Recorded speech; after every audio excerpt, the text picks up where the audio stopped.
أشرقت نفسي بنور من فؤادي. Seperti Yai Hamid Pasuruan dulu.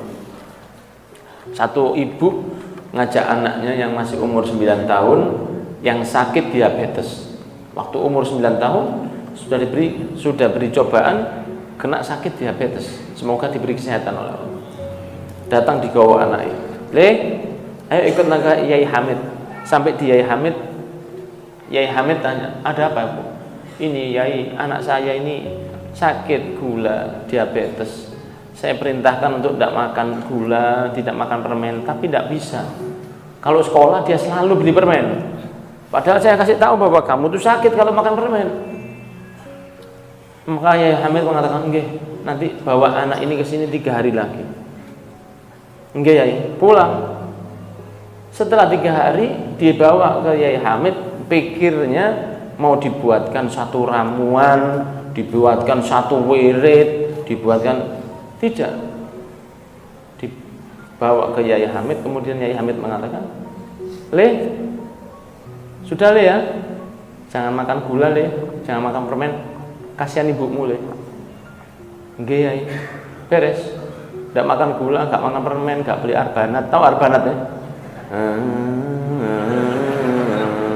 Itu legenda biola yang luar biasa. Kemudian dikatakan, kok sudah selesai? Tanya ibunya, kok sakit Yai? Kok bisa? Saya nasihati bertahun tidak bisa. Kok bisa jenengan ngomongi berapa detik anak itu sudah berubah? Apa kata Yai Hamid? Saya mau nasihati dia, tidak berani karena saya masih makan gula. Maka saya puasa makan gula 3 hari dulu. Saya tidak makan gula, tidak minum kopi bergula, tidak minum teh bergula. Yang bergula saya tidak makan dulu 3 hari. Setelah itu saya berani untuk nasihati anak jenengan.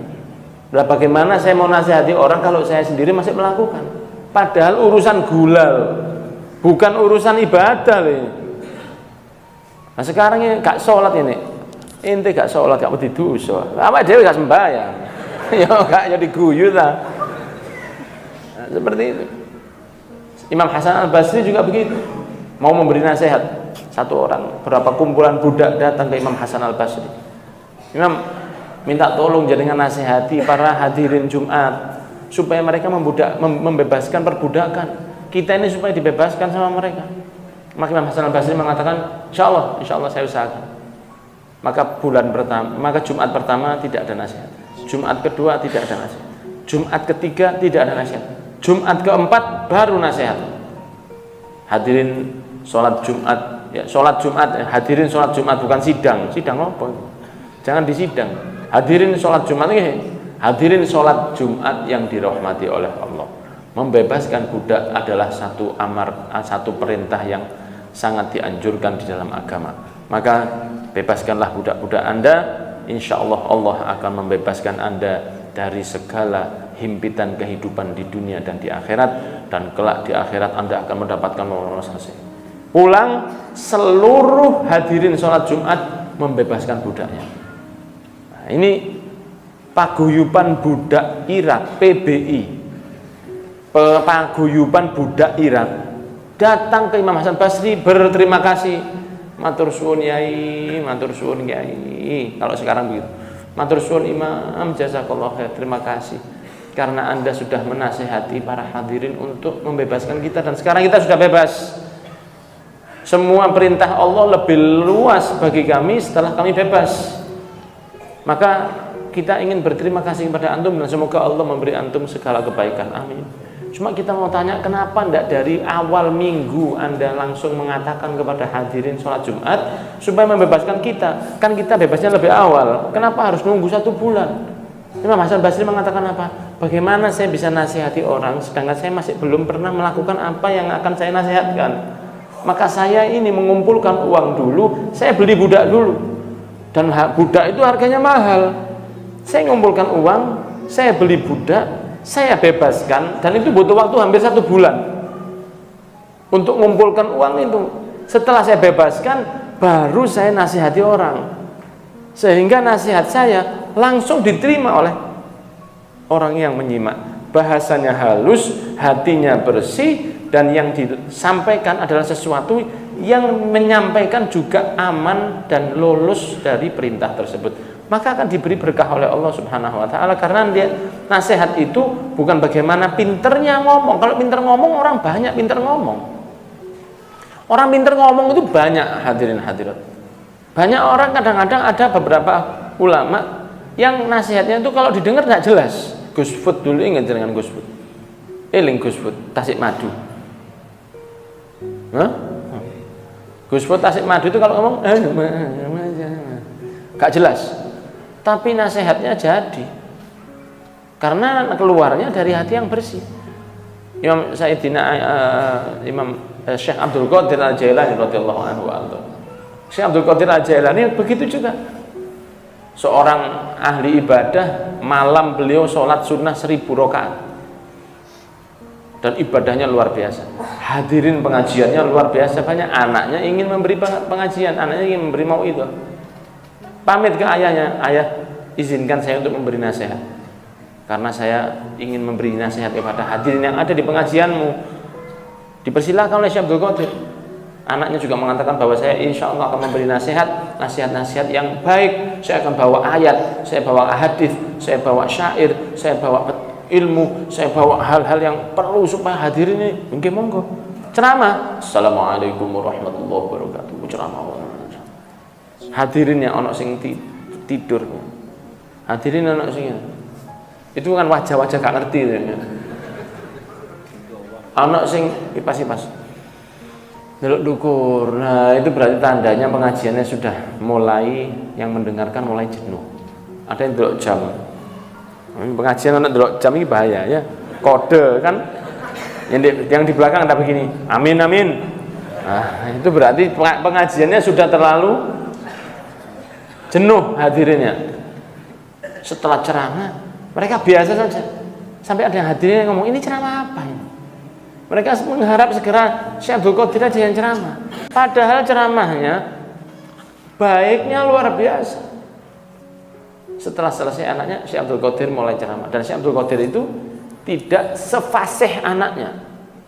Fasih, qaf, ha, enggak. Tidak sefasih anaknya. Ceramahnya itu biasa. Hadirin yang dirahmati oleh Allah, tadi malam itu ada kejadian di rumah saya. Ini ceramah Syekh Abdul Qadir. Ibunya anak-anak itu goreng ayam, terus ditaruh di atas piring, mau dimakan, lupa ditutup. Tahu-tahu masuk kucing masuk, ayamnya diambil, sudah dibawa keluar pulang. Malam itu saya tidak makan. Nangis hadirin, hampir ribuan orang. Nangis, ada yang pingsan, ada yang tobat, ada yang gak kuat, ada yang dadanya sesek. Anaknya Syekh Abdul Qadir bilang, apa sih? Diceramai Al-Quran, hadis, ayat, macam-macam, ngantuk. Diceramai kucing nyolong ayam, nangis.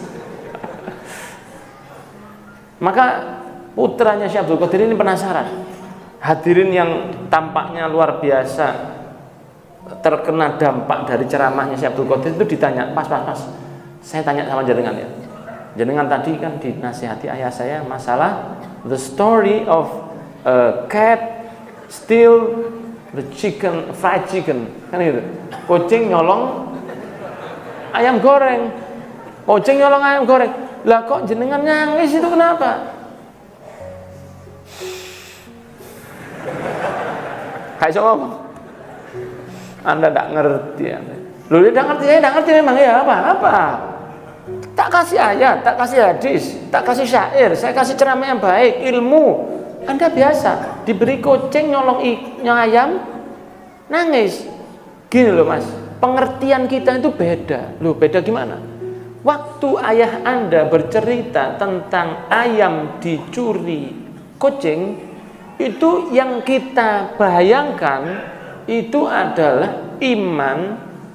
Kalau dibiarkan tidak dijaga dengan amal yang soleh, itu akan dicuri oleh setan, dicuri oleh hawa nafsu, dicuri oleh cinta dunia, dan bisa hilang dari kita sehingga kita jadi orang yang matinya su'ul khotimah, masuk neraka. Loh kok iso? Loh tidak tahu. Loh itu bedanya. Kenapa? Karena Syekh Abdul Qadir Al-Jailani adalah seseorang yang begitu dekatnya kepada Allah Subhanahu wa taala. Menyampaikan apapun sama Allah disampaikan beda. Karena beliau begitu dekat kepada Allah Subhanahu wa taala. Jadi di antara pemberi nasihat, pemberi ceramah dan lain sebagainya itu juga ngefek ke hadirinnya itu bagaimana dia kepada Allah. Ngefeknya dari bagaimana dia kepada Allah. Nah, kalau Syekh Abdul Qadir ngomong ngawur, hadirin itu terimanya beda. Pernah dulu saya satu waktu saya dulu paling seneng sama Javenan. Paling seneng saya. Paling seneng sudah. Terus saya waktu di pondok mau izin sama guru saya, alasannya menghadiri pernikahan. Memang benar, pernikahan tapi ono Javenan. Itu saya pamit. Guru saya di pondok bilang, kamu tuh kok izin lagi, kamu itu begini. Iya Ustaz. Terus tanya gurunya, ada Zavennya? Ya ada mungkin ya. Wallahu a'lam, enggak tahu Ustaz. Mungkin ada. Padahal ini sudah nawa itu hadir Zaven ini sudah. Saya saking senengnya sama Zavinan itu nemen. Kerungu di manapun saya dengar sekitar Lawang Malang, saya akan hadir. Walaupun harus berjalan berkilo-kilo, sampai dulu pernah jalan berkilo-kilo, saking senengnya. Malam sampai nginep di rumah teman karena kalau pulang tidak ada angkutan. Saking senengnya sama Zaven, itu sekitar umur 16-17 tahun, masih SMA. Terus satu guru saya dari belakang lewat, cuman ngomong dok, as-samar haram, sampai guyu, sampai duduk baca koran. Itu seperti dihantem hati saya. Karena samar Zaven itu biasanya, tidak selalu, biasanya dulu itu ada akhwat-akhwat yang juga nonton. Jadi kita gak nonton yang Zaven, sing Zaven sampai sikile mulak malik kita ndak lihat kos biasa bedino ketok. Delok sing nayamul ya. Nah, akhwatnya pakai bedak herosin. Cuman diomong sambil lewat, as-samar haram. Sejak saat itu, subhanallah, tidak nafsu untuk nonton Zaven lagi. Beliau apa ngomong? Ya karena beliau memang orang baik.